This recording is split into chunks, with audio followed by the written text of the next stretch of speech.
नमस्कार मित्रों, आपके अपने YouTube चैनल गॉड वाइज में मैं अनाम अव्यक्त आपका हार्दिक स्वागत करता हूं, अभिनंदन करता हूं। मित्रों, आज हम जिस सहज ध्यान योग की चर्चा कर रहे हैं यह अति प्राचीन है। यह चारों युगों में था, या सतयुग में भी था, द्वापर युग में भी था, कलयुग में भी है और त्रेता युग में भी था, मगर इसे अत्यंत छुपा के रखा गया था। गूढ़ यह सहज ध्यान योग है और मुझे यह सहज ध्यान योग मेरे गुरुदेव ने सिखलाया है और उनकी आज्ञा है कि मैं इसे पूरे विश्व में प्रचारित प्रसारित करूं और पूरे भारत में हर भारतीय को इसके बारे में पता होना चाहिए। तो इसलिए मैं आपको यहाँ बतला रहा हूँ। काफ़ी सरल योग है मित्रों, और संतों सिद्धों बुद्धों ने इसका अपनी वाणियों में, अपने ग्रंथों में भी वर्णन किया है। तो मित्रों, जैसे दूध में कुछ मात्रा में दही डालने पर कुछ समय पश्चात पूरा दूध ही दही बन जाता है, उसी प्रकार हमारे जीवन में जब हम प्रतिदिन सहज ध्यान योग करते हैं तो हमारा पूरा जीवन ही परमात्मामय, आनंदमय, ध्यानमय, प्रेममय और करुणामय हो जाता है। मेरा हो गया है मित्रों, तो आपका भी होगा, और गुरुदेव की आज्ञा है, गुरु कृपा और ईश्वर अनुकंपा से सब संभव है मित्रों। तो यह जो सहज ध्यान योग है इसे प्रतिदिन करेंगे हम, या केवल 15 मिनट आपके लेगा। तो इसको करने की मेथड यह है कि सर्वप्रथम हम किसी भी आसन में बैठ जाएंगे। सहज आसन, सिद्धासन, जो भी आसन आपको आता है आप उस पर बैठ जाएं, या आप साधारण कुर्सी पर भी बैठ सकते हैं। इसमें हम दृष्टि नासाग्रे रखेंगे, नाक के अग्रभाग को हमको देखना है, होठों पे मुस्कान रहेगी, साक्षी हो जाएंगे। जीभ जो है हमारी तालू पे लगी रहेगी, जहाँ दांत खत्म होता है वहाँ पे हमारी जीभ को हम लगाएंगे और आती जाती सांसों को देखेंगे। किसी भी प्रकार का प्रतिरोध या विरोध हम नहीं करेंगे, आती जाती हुई सांसों को देखना है। आसपास जो आवाज़ें आ रही हैं आने दीजिए, मन में कुछ विचार चल रहा है चलने दीजिए।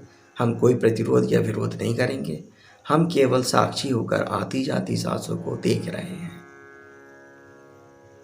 मित्रों, ऐसा करते हुए आपको जब ऐसा लगे कि ना सांस आ रही है ना सांस जा रही है, तो यह सांस रहित अवस्था है। इस अवस्था में मित्रों टिके रहने की कोशिश करेंगे। इस अवस्था में आपका सुषुम्ना का द्वार खुल रहा है। ईड़ा नाड़ी और पिंगला नाड़ी के बीच में जो सुषुम्ना नाड़ी होती है, आप उसमें स्थित हो जाते हैं। तो यहाँ श्वास रहित अवस्था हमें महसूस होती है। इसमें हमें समय का पता नहीं चलता, ईश्वर के हम सर्वाधिक निकट होते हैं। करुणा, आनंद, प्रेम, ध्यान यहाँ सहज घटित होता है। तो श्वास रहित अवस्था में टिकने की हम कोशिश करेंगे। तो प्रतिदिन हम इसे 5 मिनट 5 मिनट 5 मिनट करके 3 बार करना है। रात को सोते समय आप इसे बिस्तर पर करिए, किसी भी करवट आप लेट जाइए, या पीठ के बल लेटना है तो पीठ के बल लेट जाएंगे, और आंखें नासाग्रे रखते हुए, जीभ तालू में लगाते हुए, सांसों को देखते हुए ही आप सो जाएं मित्रों। तो आपकी जो निद्रा है वह योग निद्रा हो जाएगी। और जब आप सुबह उठें तो एकदम से बिस्तर ना छोड़े, बिस्तर पे ही पड़े पड़े इस मेथड को दोबारा करना है। फिर से कि आती जाती सांसों को देखना है, दृष्टि नासाग्रे रखेंगे, जीभ तालू से लगी हुई है। तो मित्रों, आपका पूरा दिन भी योगमय हो जाएगा। और फिर शाम को भी कुर्सी पर बैठकर या सहज आसन या सिद्धासन में बैठकर इसे फिर से की करेंगे। तो 3 बार इसे हम करेंगे, 5-5-5 मिनट। आप चाहे तो इसकी समय को बढ़ा सकते हैं, 5 से 10 से 15 मिनट तक कर सकते हैं। मित्रों, आपका पूरा जीवन बदल जाएगा। काम, क्रोध, लोभ, मोह, अहंकार, छल, कपट, धोखा, मक्कारी, ईर्ष्या, द्वेष, नकारात्मकता सब खत्म हो जाएगी। और प्रेम, करुणा, दया, अहिंसा, सत्य, शुभ, सुंदर, शिव सब आपके जीवन में उतरेगा मित्रों। ये मेरे जीवन में उतरा है तो आपके जीवन में भी उतरेगा। करके देखिए मित्रों इसको।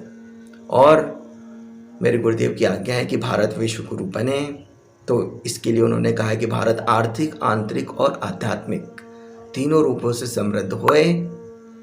तो ये समृद्ध तब होगा जब हम भी आर्थिक, आंतरिक और आध्यात्मिक रूप से संपन्न और समृद्ध होए। तो इस हेतु हमें प्रयास करना है और रोज सहज ध्यान योग 15 मिनट करना है।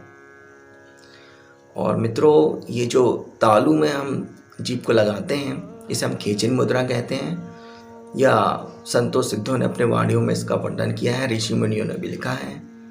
कबीरदास जी ने कहा है कि मन मथुरा दिल द्वारका, काया काशी जान, 10वां द्वारा देहरा, तामे ज्योति पहचान। तो मन ही मथुरा है, दिल ही हमारी द्वारका है और काया ही हमारी काशी है। और जो 10वां द्वार है जो हमारे तालू में स्थित है, जहाँ हम जीभ को लगाएंगे तो वहाँ पर मित्रों एक रस निकलता है, जिसे रसोवासा कहा गया है। और सहस्त्रार में हमारे एक ज्योति प्रकट होती है, प्रकाशित हो जाता है जब हमारा सहस्त्रार। तो तामे ज्योति पहचान, तो ज्योति हमें वहाँ दिखाई देगी। आपने ऋग्वेद का एक श्लोक सुना होगा, तमसो माँ ज्योतिर्गम, कि हमें अंधकार से प्रकाश की ओर ले चले। तो वो अंधकार से प्रकाश की ओर आप सहज ध्यान योग से ही जा सकते हैं। अस्तो माँ सदगम्य, असत्य से हम सत्य की ओर जाते हैं। तमसो माँ ज्योतिर्गम, अंधकार से हम प्रकाश की ओर जाते हैं। मृत्योर माँ अमृतम गम, मृत्यु से हम अमृत की ओर जाते हैं। ऋग्वेद का यहाँ सूत्र आपके जीवन में भी फलीभूत हो जाएगा मित्रों, अगर यदि आप सहज ध्यान योग करेंगे।